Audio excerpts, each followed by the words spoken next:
Direct primary care is an innovative, alternative path to insurance-driven healthcare. Typically, a patient pays their doctor a low monthly membership and, in return, builds a lasting relationship with their doctor and has their doctor available at their fingertips. Welcome to the My DPC Story podcast, where each week you will hear the ever-so-relatable stories shared by physicians who have chosen to practice medicine in their individual communities through the direct primary care model. I'm your host, Marielle Concepcion, family physician, DPC owner, and former fee-for-service doctor. I hope you enjoy today's episode and come away feeling inspired about the future of patient care, direct primary care.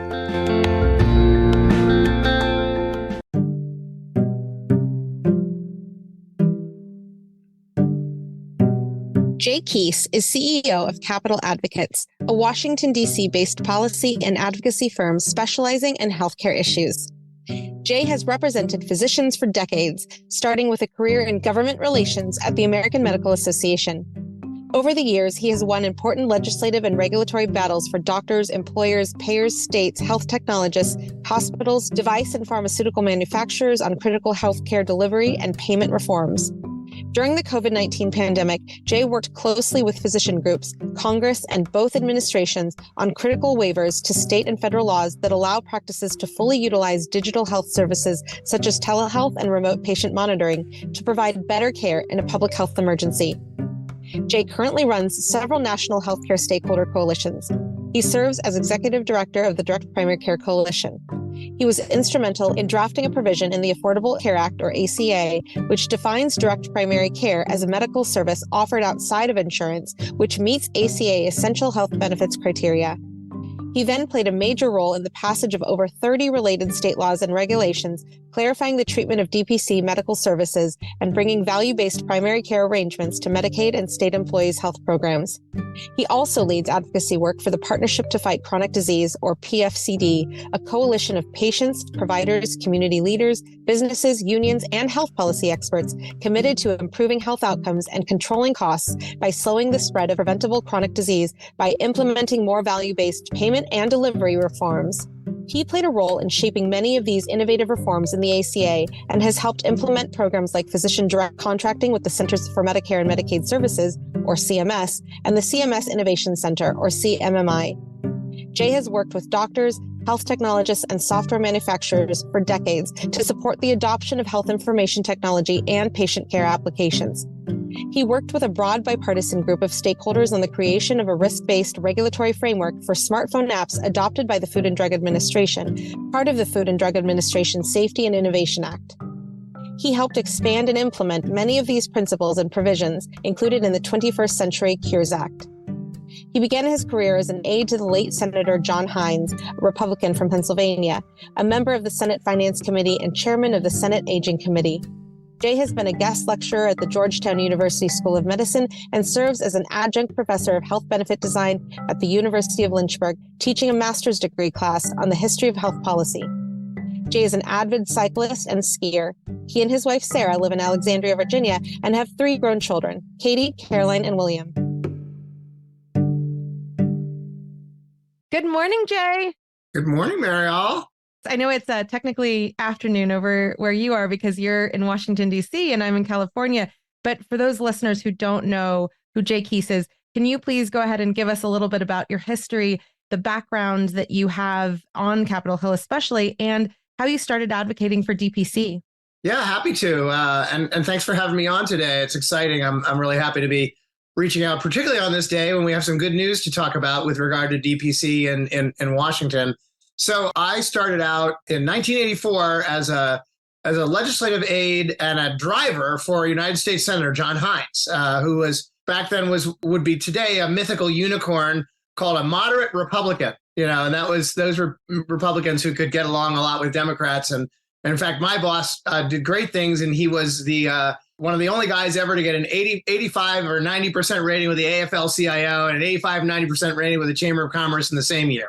So, it was sort of all about making consensus. And Hines was the chairman of the Senate Aging Committee and a member of the Senate Finance Committee, and was very deeply involved in healthcare issues. So after I left the Hill, I worked for about a decade for the American Medical Association as an in-house lobbyist and really dug deep into physician issues there. I've represented over the years, a wide range of stakeholders in the healthcare industry, everything from pharmaceutical interests to healthcare technology, EHR vendors. I've represented coalitions of patients and doctors. I've worked on intellectual property issues and tax issues and lots of different issues around healthcare. But I'd say, 80% of the work that I've done has really revolved around physician issues, antitrust, malpractice reforms. In addition to the work that I'm doing with the DPC community, I'm working with a group of some of the largest OBGYN practices in the country, helping them navigate the challenges under the Dobbs decision and Roe v. Wade and things. So we've been deeply involved, my firm and me, we've been deeply involved in healthcare issues on the physician side for more years than I really care to count. So it's fun to be here and talking about DPC. On the DPC background specifically, Garrison Bliss, who was then the chief medical officer, I guess, because there was also CEO of Q-Liance, which was the first large-scale DPC practice in the country, contacted me actually through his CEO in 2009 as the Affordable Care Act was really just about to be voted on. And it was a little bit of a panicked call. It was, Garrison called and said, hey, you got to do something to help us stop this Affordable Care Act thing, because we have this great DPC experiment going on in Washington State. It's working really well. It's saving businesses a lot of money and getting patients better care. And it's really exciting. But the Affordable Care Act bargain is that, everybody in the country is going to get health insurance and that all primary care is going to be delivered through health insurance. And so while that was a train rolling pretty fast down the tracks that we couldn't stop, we told Garrison at the time that, I thought we could get an amendment to the ACA that said that a direct primary care medical home, which was a term of art that we used back then about basically a DPC practice, working in conjunction with a qualified health plan, that the two of those could independently offer a benefit to an employee or somebody on the exchange, and the DPC would be separate from the qualified health plans. But when you wrap the two together, that they would meet the Obamacare ACA requirements for essential health benefits. So the very same essential health benefits that a qualified health plan would have to meet alone would have to be met by this combined use of the qualified health plan and the DPC together. And we were successful and we put it in the ACA. And then we spent almost 10 years passing state laws to harmonize that provision and tell state insurance commissioners what the ACA said, which was that direct primary care is not an insurance plan, even though it charges a monthly fee, that it is in fact a medical service that is more appropriately regulated by the existing state medical boards rather than the state insurance commission. And we've been going strong ever since. Obviously, I think if you look at the growth curve of DPC over the years, it hasn't been a hockey stick. It's been a steady growth curve. And you can look at that growth curve over the places where we passed the ACA. There were a bunch of states that passed a bunch of laws. And as the states passed the laws, lo and behold, DPC grows because it's free from, regulatory constraints that are otherwise, keeping people from moving into the practice model. And it's been really exciting. I love working for doctors. I always have. I could never be a doctor, so I'm really glad that I have a DPC doctor and I have people that I can count on for the best possible, advice on the medical side. And I'm honored that people seem to count on me for the best possible advice they can get on the policy and the legislative side. So it's been a great ride. And here we are over 10 years later, and we're still going strong. Amazing. And like you said, we're recording on a pretty big day in terms of those 10 years, what we've worked towards, what you guys have worked towards, especially on the Hill, to get DPC, even more accessible to everyday Americans. So let's talk about the amazing things that are happening in the DPC space when it comes to DPC on the Hill. There are 3 bills: the Primary Care Enhancement Act, the Medicaid Primary Care Improvement Act, as well as the Veterans Access to Direct Primary Care Act. Now, these are incredible bills because, again, we are all fighting to push this rock uphill in our own communities with you, in DC, with states changing laws to protect DPC. All of these things are with the goal of helping, again, everyday Americans access DPC.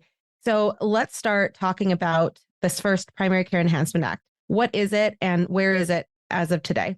Yeah, so there's been a lot of versions of this bill. I actually drafted the first version of the bill that I think a lot of people think is the be all end all of it, which basically just says, look, DPC is a qualified medical expense and it's not considered insurance under 2(3)(c) of the Internal Revenue Code. Let's take a step back about and like, why do we have to have this bill? I think one piece of advice I always offer doctors, knowing that I am not their lawyer, I am not even a lawyer, I'm a lobbyist and a legislative specialist. I write laws, but I don't force them and I don't protect people from them.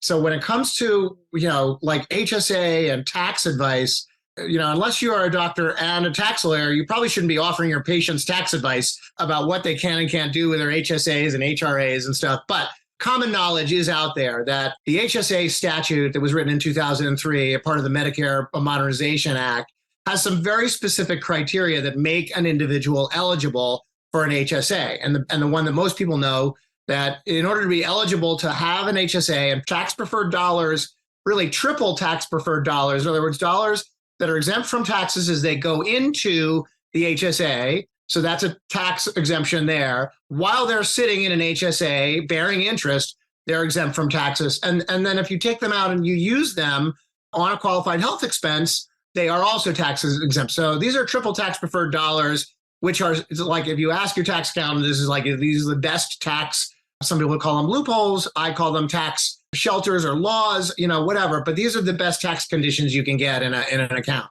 So obviously the IRS and the Congress felt that there ought to be some constraints put around, what this can be used for. And there's a list of 213D qualified medical expenses that you can use, that the IRS says you can use your HSA for. Primary care is on that list. And a rulemaking in the previous administration defined sort of definitively, that DPC fees can be used as qualified medical expenses with an FSA, flexible spending account, or a HRA, health reimbursement arrangement. So there's no question that if they're used for primary care, the DPC fees are qualified medical expenses. Then there's another set of rules, again, around what makes an individual taxpayer eligible to have an HSA that says if you have an HSA, it has to be paired with a high deductible health plan. And you may not have another form of health plan or another set of services or another contract for services that covers things that are part of the high deductible health plan. So if you think about it, in their minds, it's like no double dipping, right? You can't have the tax preferred payment and have a plan that's going to pay for other services outside of that. And we all know that an HDHP has to cover primary care, but it doesn't cover anything like primary care services that you get from, my doctor, Matt Hayden, or from you, or from Clint Flanagan, or any of our members that are providing these amazing services through DPC.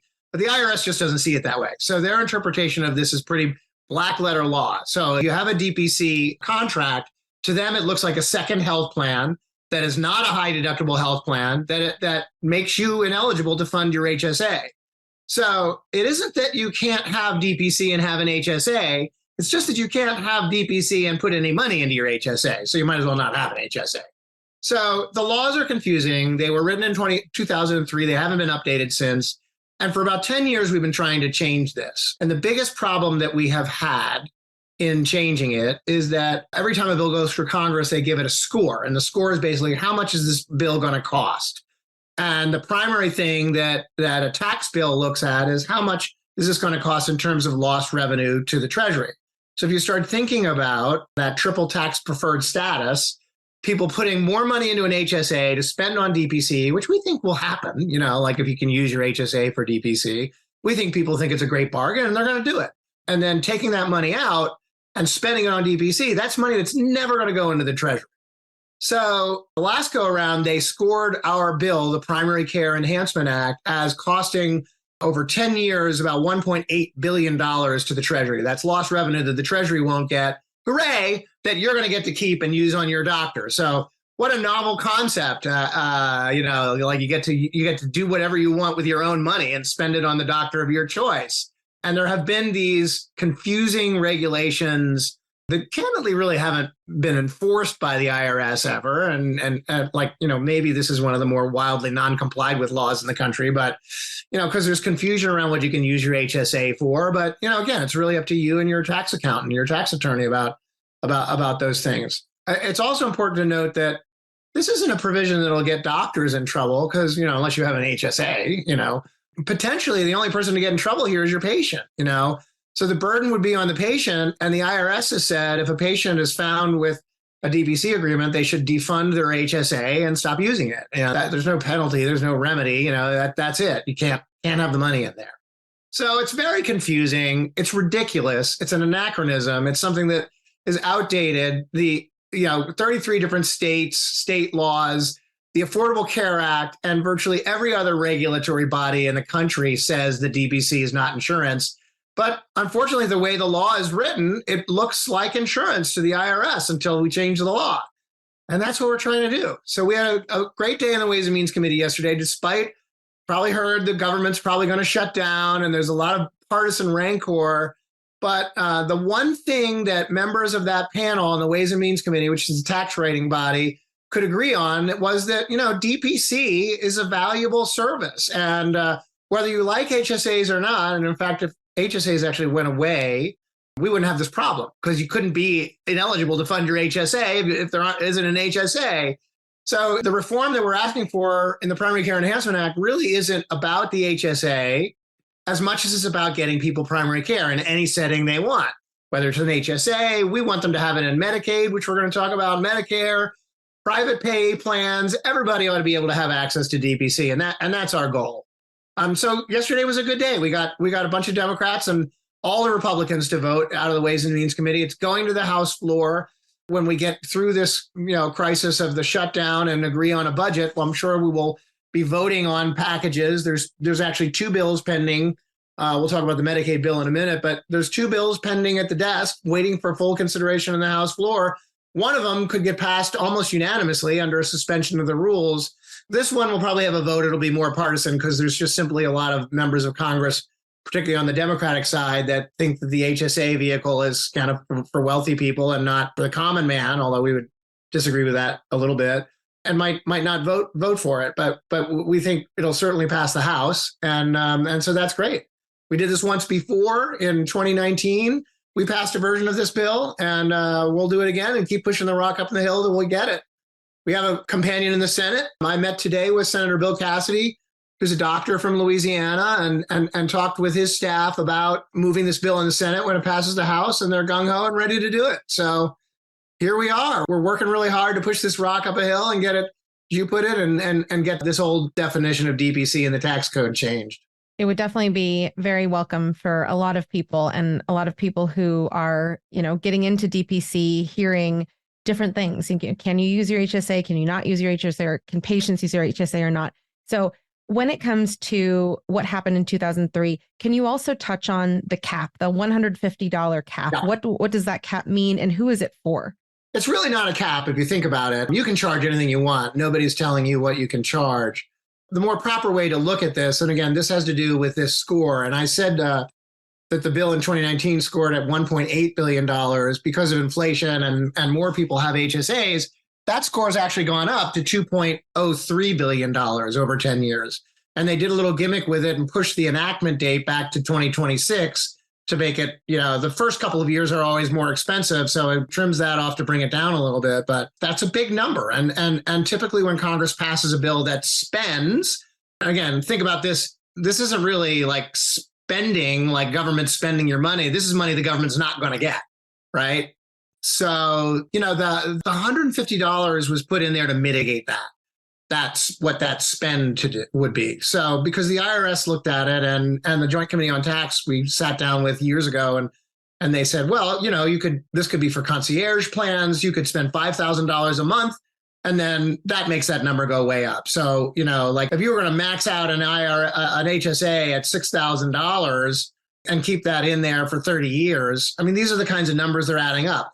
Billions and billions of dollars worth of costs. And it was simply not be able to pass. What the $150 cap, as it's called, says, it's a limitation on the amount of the fee that can be paid for using these pre-tax And basically, it doesn't actually say, oh, well, you can charge more in balance bill. It says if you have a DPC arrangement that is more than $150, which, by the way, today, according to the Millman study, is double the national average. It is also indexed for inflation, so it'll go up every year.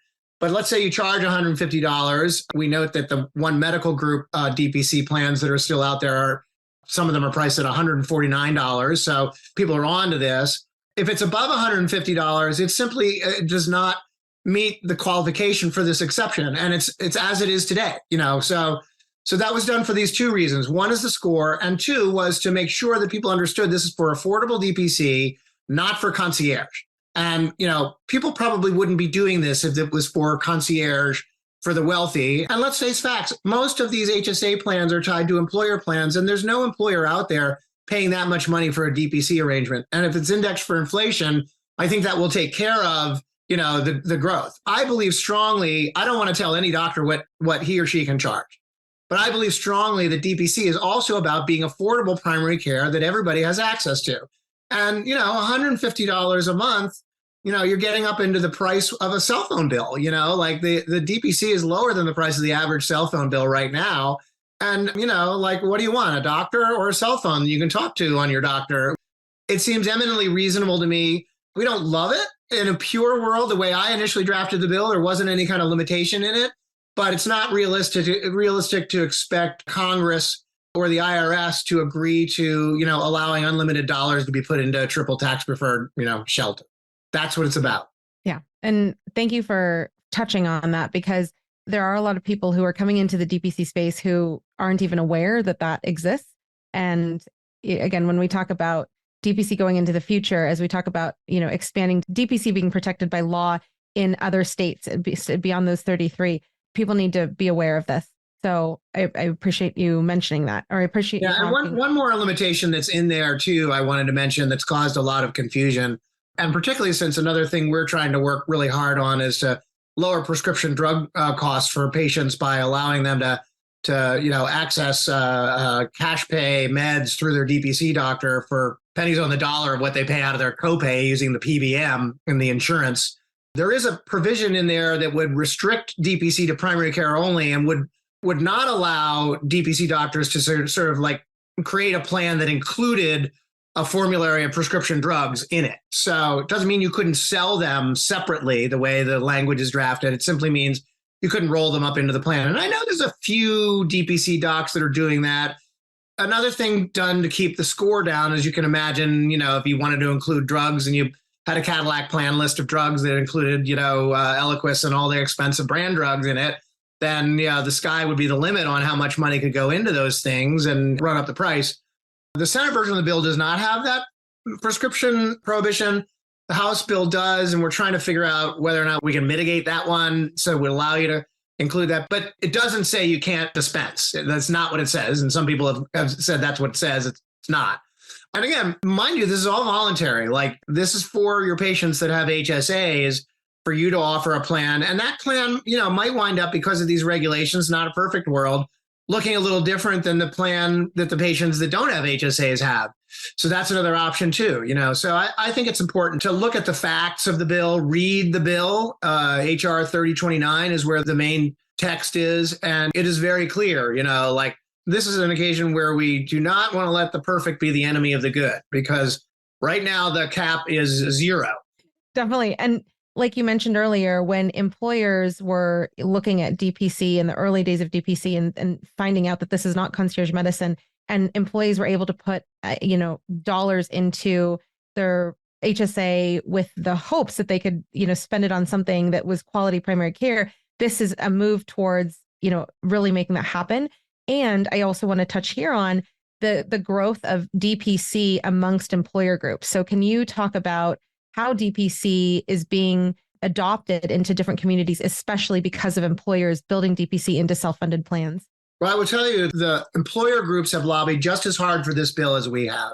The American Benefits Council, the ERISA Industry Committee, the U.S. Chamber of Commerce, all the major employer groups are our allies on this. Boeing, Amazon, not just as the owner of One Medical now, but as one of the world's largest employers, wants to provide this benefit. And in fact, people may know that Jeff Bezos was one of the initial investors in Q-Liance and loves the idea of having DPC. There used to be a DPC worksite clinic in the Amazon office. So all of these large employers and small employers, the gas station owner, the brewer, and unions, firefighters unions use DPC.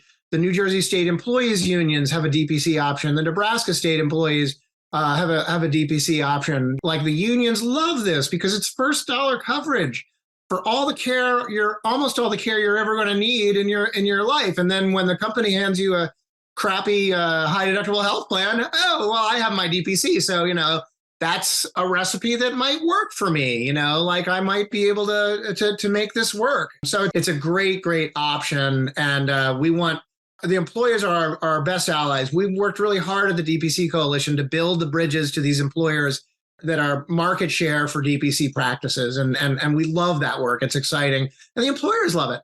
When we put the provision in the Affordable Care Act, I can't tell you how many employers came out of the woodwork just saying, this is amazing because now we can offer a high deductible plan and look at our patients with a straight face and saying, we're giving you this amazing value, this benefit, with a connection to the DPC practice, and dramatically reduce the cost of providing a healthcare benefit.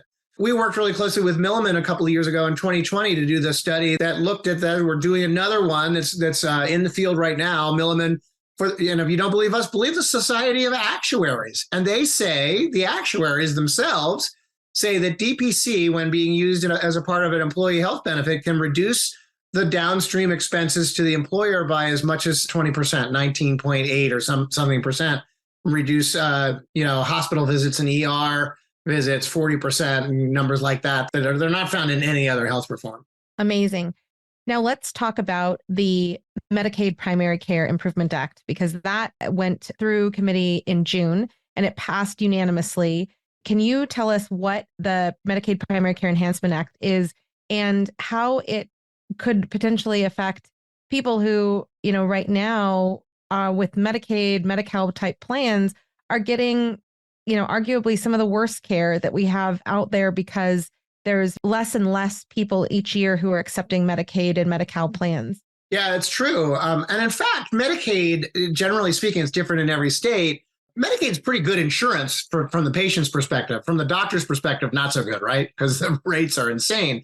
So the problem becomes access, and particularly in rural states that have a sizable agricultural workforce that's seasonal, for instance, you see a lot of employees that go into Medicaid when they're not working during the winter months. Or, again, back to Amazon, you have all these people that do seasonal work in the Amazon warehouses that have really good health benefits from November through January, but then they're kind of back in Medicaid. So this actually was an interesting conversation that we had years ago between a doctor who was the dean of the Houston School of Medicine, University of Houston, Tom Banning at the Texas Academy of Family Physicians, and Dan Crenshaw, who's a Republican member of Congress from Texas. We're all trying to figure out, how would DPC be able to help, particularly in a red state that hasn't adopted the expansion of Medicaid beyond the poverty level? Would DPC be able to help? We all sort of thought, wouldn't it be a neat idea if the money that's flowing to the FQHC, the federally qualified Medicaid health centers, to take care of primary care for individual patients, what if that money flowed into the FQHC and then out of the FQHC to a DPC doctor that would really be able to be a patient's doctor? And rather than going to the hospital or the clinic, the urgent care clinic every time there's a problem, that individual would have the doctor's cell phone number and be able to talk to the doctor on a regular basis. We actually did this experiment with Q-Liance with DPC and Medicaid and found, you can talk to Erica Bliss about this. She has all the data. Of course, the Medicaid managed care company didn't want to share it, but compared to the regular Medicaid managed care, they were saving the state like 60%, not just 20% of the cost of a patient, because these patients would be crying because this is the first time they've ever had a doctor that's their doctor. They have somebody that will actually talk to them rather than, probably some nurse that flashes between their eyes, in an emergency room when they're there for the sniffles, and so we think there's really room for that. We know it's complicated, and we know it's not going to be for everybody, and we'll never be for something that would mandate that, you take Medicaid patients. But, if it were offered and it was a reasonable price, what if Medicaid through the state could pay for the patients that can't afford your fees? Well, believe it or not, there's some states you can't even do that. Like Colorado, that's against the law. I think Kentucky. So this bill does a couple of things. It doesn't mandate a program at all. So the program that I just talked about is aspirational, something like we might want to see it work that way. There's other people that would like to see. Seema Verma, who was the last CMS director under President Trump, wanted to see a program where the Medicaid beneficiary got a voucher and they could use that to buy services from a DPC doctor. There's a lot of people that think Medicaid patients couldn't handle that. I don't believe that. I think some could, but I think some can't. The vast majority of these folks might not even have a bank account. So, this would be one of those programs more than likely where the money would flow not from the patient to you, but from the state to you. And what the bill says is that the CMS, the agency that runs Medicaid and Medicare in DC, would have to sit down with a stakeholder group, including DPC doctors, the managed care companies that run the Medicaid programs in the states, the state Medicaid directors, and come up with some guidance about what this would be. And then if states want to do this, as long as it kind of fits within that guidance, states would be able to do this without coming to CMS to beg for a waiver. And it would also, I think, clarify to those states that say, well, you can't have DPC because it's not doing the Medicaid mandated fee schedule in the state, that would clarify that, hey, states shouldn't be doing that either. So it would set us on the road to figuring out how to take the poorest of our patients and care for them in a way where they're going to get a government benefit. We know that. How can we figure that out? Short of doing a food stamp program or a voucher program, which a lot of people like that idea. And I like that idea at the end of the day. That's not always going to be for everybody, but what could be the best possible thing? So this isn't a short-term thing. It did pass, as you mentioned, unanimously out of the House Energy and Commerce Committee. It's at the desk awaiting a consideration. We expect once the resolution gets put forth on the shutdown, we do expect this will be passed under a condition they call suspension of the rules, which is when Congress just votes up or down, no amendments on something that's got bipartisan agreement. And usually they're almost unanimous, or, out of the 435 members of Congress in the House, 400 of them will vote for it. There's a bunch of people who just vote no on everything, right? So we won't get everybody, but everybody loves this idea. Like, how can DPC help get better care to the poorest and neediest and sickest people in the country? And I think it's a great idea.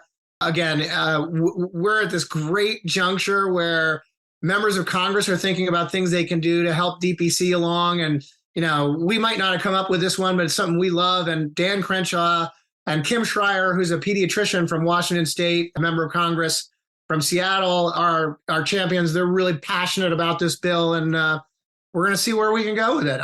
We had a conversation today with Cassidy and others about a Senate companion to this thing. There's no score on this one. So we do think that, we're keeping our fingers crossed. This is something maybe we get across the finish line this year or next before the session ends at the end of 2024, It's so interesting because this interview is coming out on the heels of Dr. Stephanie Phillips, who is in the poorest region of Georgia. There are many patients of her practice that are, uninsured and able to still pay her $75 on average per member per month. That speaks to the value of DPC that people as patients really take to heart. They, when patients know that they can save themselves a ton of money because they didn't have to go to the emergency room for the sniffles, like you mentioned, that's a huge savings for them potentially. So, and also I love that we have the experience of Q-Liance to build off of, versus if we had not had the lessons learned from Q-Liance for this bill made it out of the committee. Well, people might not know the story there. And I mentioned that 60% figure. And again, you'd have to talk to Erica Bliss about what those numbers were. That's what I remember from my feeble old brain, from way back then. But the reality is, look, that Q-Liance was obliterated because the managed care company that they worked with on that plan saw that huge savings and had the state clawed that money back. It's money the managed care company never got. So they shut that thing down. There were some major learnings, and we've incorporated all of those into that bill. One is the data needs to be shared. The managed care company needs to share the data about how the DPC is doing with the DPC, with the state, with the patient, with everybody. There needs to be a three-way communication. There's a three-way contract here. There's a contract between the managed care provider and the DPC and the patient, and the combined unit with the state. So all three of those parties need to be at the table to figure out what's going on, or it's an uneven floor to have your dance on. You're gonna crash the dance floor, which is exactly what happened. This bill would establish a mechanism for that conversation to have happen, for the states, for CMS, for everybody to agree on a reasonable set of principles that you could do DPC in the states with Medicaid on. And, doctors in the states are going to have to come to the table and agree on that to be able to move forward. And, are you going to be able to do it at 10 or 20 bucks a month? No. But are you going to be able to do it at 50 when you usually charge in private pay maybe 75? Maybe. Let's talk realistic, turkey about what the fee will be, for instance. That's an important part of the conversation. You guys don't have to work for free, and what's the value of that? Where's the data coming from? All of these things would be worked out in this construct. And I like it. I like where it's going. It's not saying, hey, we're going to jump into something headlong. Medicaid's going to be hard. But I think we've anticipated that and learned from those lessons where we went before. And we're learning from the state employees programs, too, that have similar aspects of government payer involved.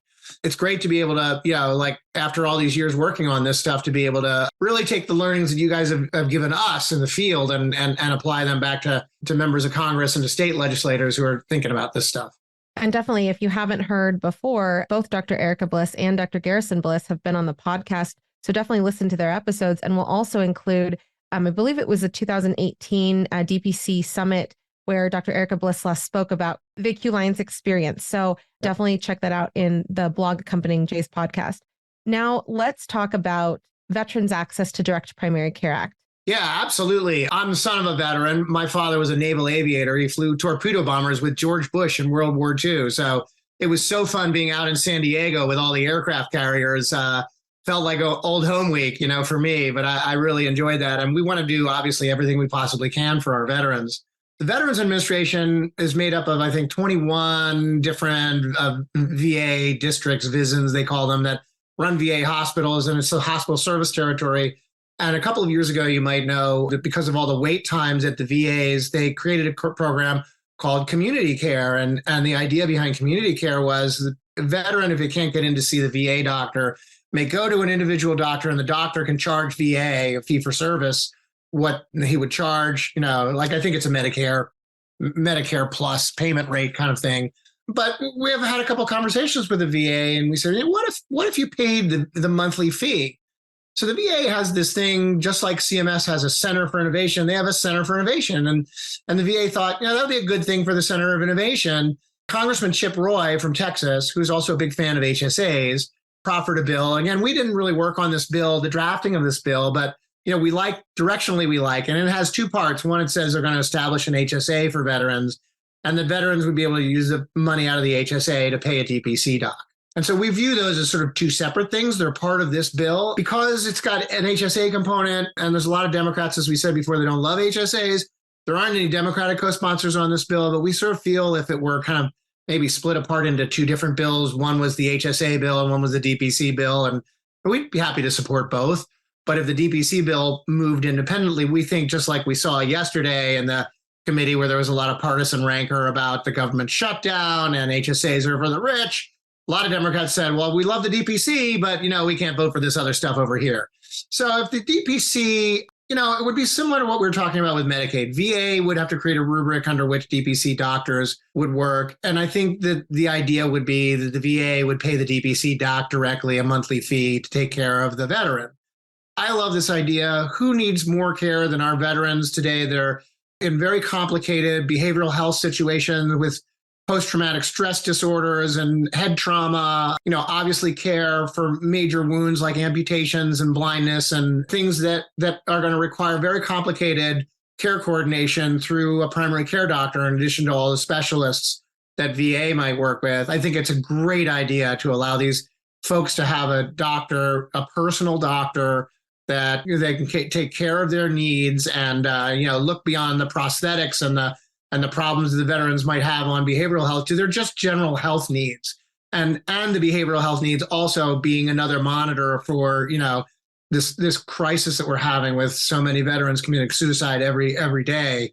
You all can be first line of defense for these men and women who've given all to serve our country, and it would warm my heart to be able to bring this to veterans. And, I think we can, but it's a longer process. We've been at the DPC HSA thing for a long time, and Washington moves at a glacial pace.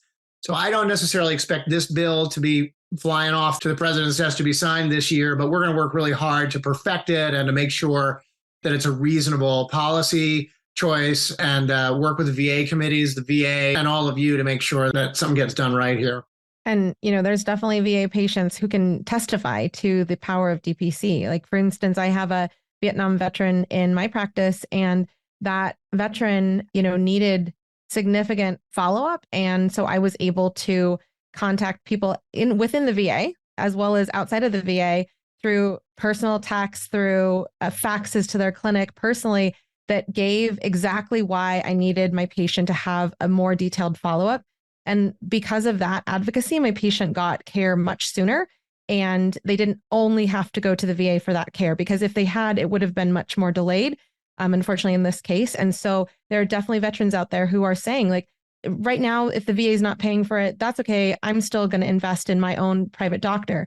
And it has made a huge difference, especially for my particular patient. And I think the VA doctors are heroes too. Don't get me wrong.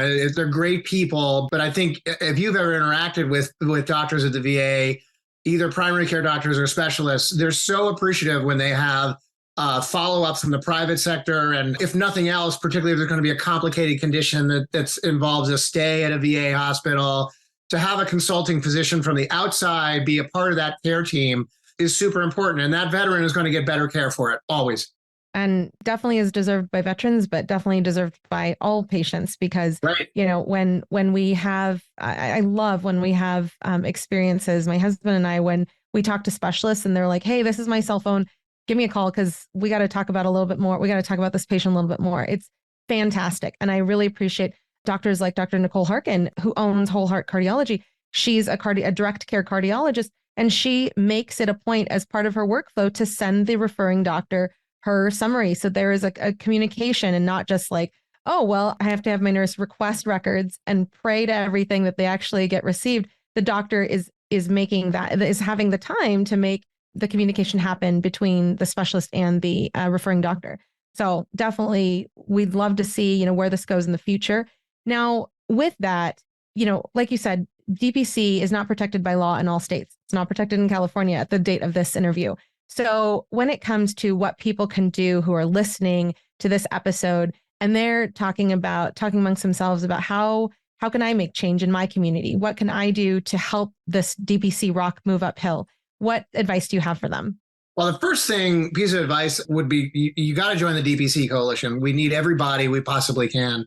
dpcare.org is our website. There's a join button. You can click it. And we tried to structure the coalition just like you structure your fees. We asked for your first patient. The general membership in DPC Coalition is $50 a month. So it's an ongoing thing that supports all the lobbying activities that we're talking about, all the outreach to the employers, the program we're working with Lineal Health and ASM on medications on. So the number one thing you can do to get involved is to join the DPC Coalition. We have not had an opportunity to have a DC fly-in since the pandemic. Candidly, we were hopeful to have one this spring in conjunction with the AAFP meeting, but things got moving so fast on the legislation and we weren't able to really pull it off together. But we will have fly-ins. You'll have an opportunity to come to DC and lobby. We work as a resource to any either State Academy of Family Physicians, State Medical Society, or even DPC state chapter coalitions. We're talking about building one of these in California. We have one in Montana. We have one in Massachusetts. There's state chapters that we work with. And we actually, on the states, we don't do a lot of on the ground lobbying, but we provide all the resources, the testimony, we do the drafting. The bill that has passed in over 33 state legislatures is a model bill that is available for free for anybody to look at on our website. So that's one way that we've been able to really impact. Almost all of the state laws that are out there right now are based on that law. And it just very simply says, DPC is not insurance, the business of insurance. It's not subject to the regulation of the State Insurance Commission. It is regulated like any other medical service by the State Board of Medicine. And so, as I said, there's 33, I think, states that have passed laws, and there's another 3 states that have very good DPC regulations that the insurance commissioner has put forth, that we worked hard with those insurance commissioners. Massachusetts is one of those. There are a number of other states where we don't really need a DPC law because there's nothing prohibitive in the state insurance code out there. California is one of those where there's a lot of ambiguities. There's a whole different set of laws called Knox-Keene in California that guide HMOs.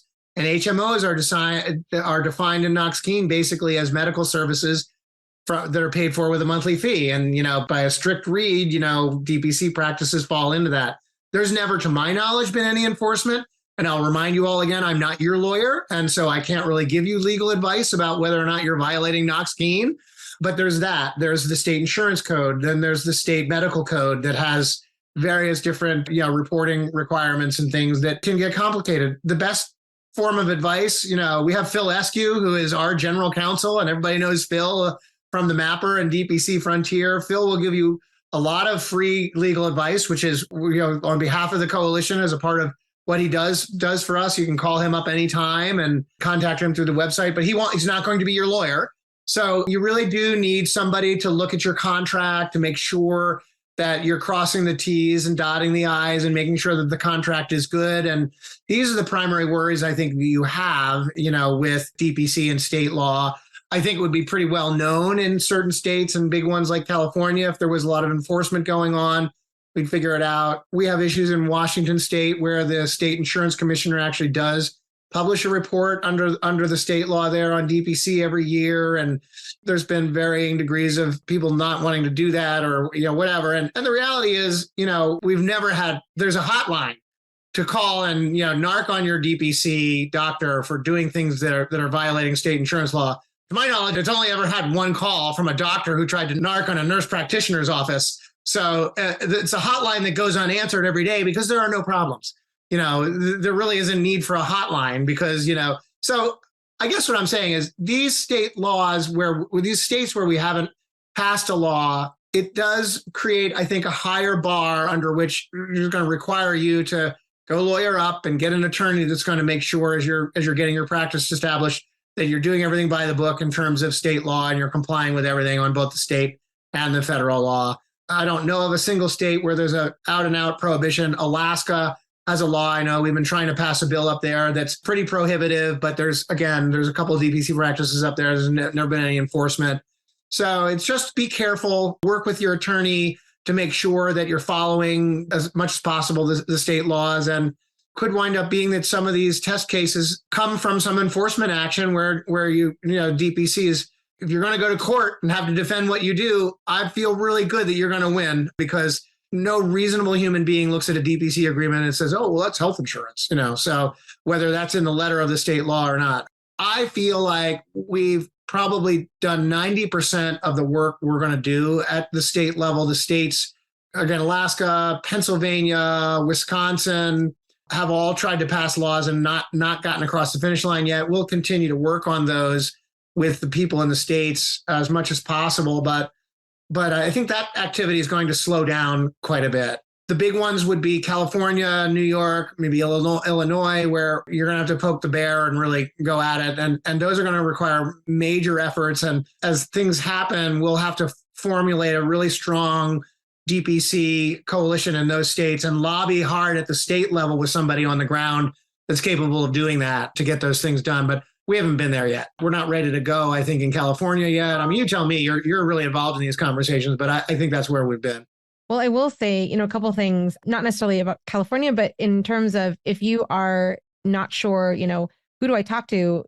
Who could be my lawyer?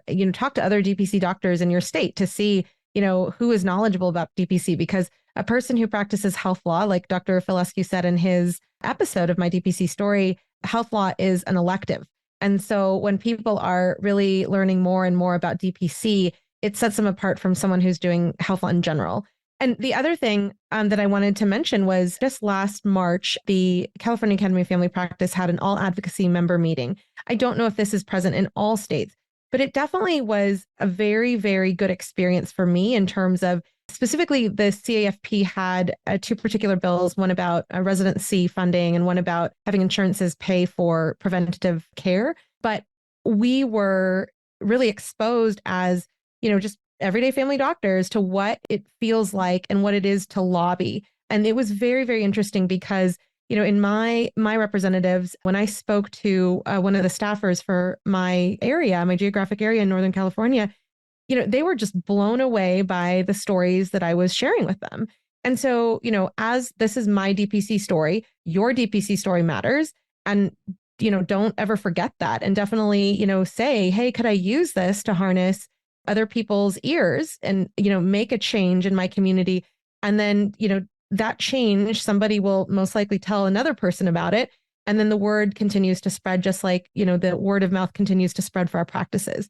So I just wanted to put that in there. When it comes to California, we're working on it, definitely working on it. But I'm so glad that we have a nice core of people, and that core is growing, who are very committed to making sure that our patients have access to direct primary care in California. So you mentioned the academies of family physicians. AAFP, by the way, is a member of the DPC Coalition. They're on our steering committee. They're very committed to the DPC movement as one of the leading advanced practice models for primary care. And the state AAFP chapters are usually great places to go. And I would encourage everybody listening to this podcast to get involved. If you are a family doc, to get involved in your state AAFP. Now, internal medicine hasn't been as supportive as I think people know, but it doesn't mean that the state chapters aren't as supportive. And almost all the state medical societies that I know, the state chapters of the AMA, are very supportive of DPC. So get involved in that vehicle. They're great. They're great people. They have professional lobbyists. They're usually among the best lobbyists in any state capital, so you definitely get involved. And the more that you can get involved in the academy lobbying, the more they're going to bring DPC issues up to the fold. And let me do one other plug. Really importantly, we've been working really closely with Texas, and the Texas Academy of Family Physicians, in addition to AAFP, is a member of the coalition as well. Because for the last couple of years, we've been trying to get a bill to allow dispensing in Texas, which is the only place that really completely prohibits it at a physician's office.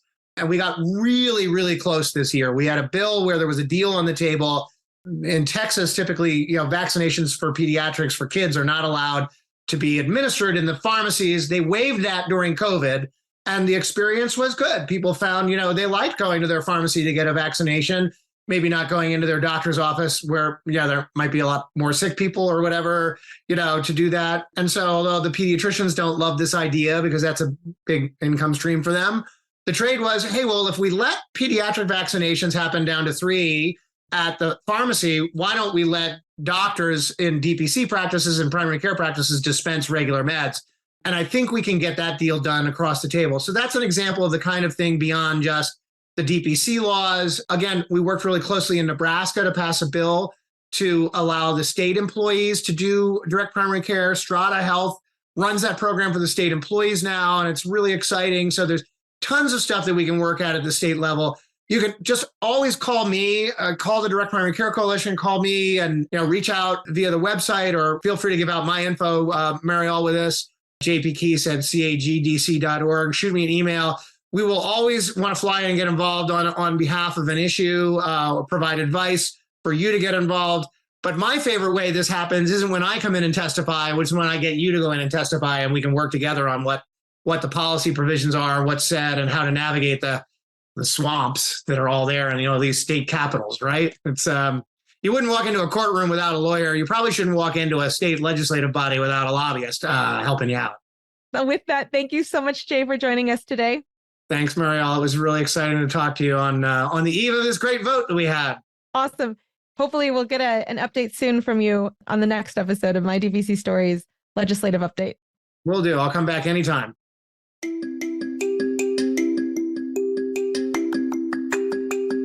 Next week, look forward to hearing from Dr. Matthew Hayden of Modern Mobile Medicine in Virginia and Washington, D.C. If you've enjoyed the podcast and you haven't yet done so, subscribe today and share the episode with a physician you may know who needs to hear about DPC. Leave a 5-star review on Apple Podcasts and on Spotify now as well, as it helps others to find all these DPC stories. Lastly, be sure to follow us on social media. And if you're wanting to continue learning more about DPC in the meantime, check out dpcnews.com. Until next week, this is Marielle Concepcion.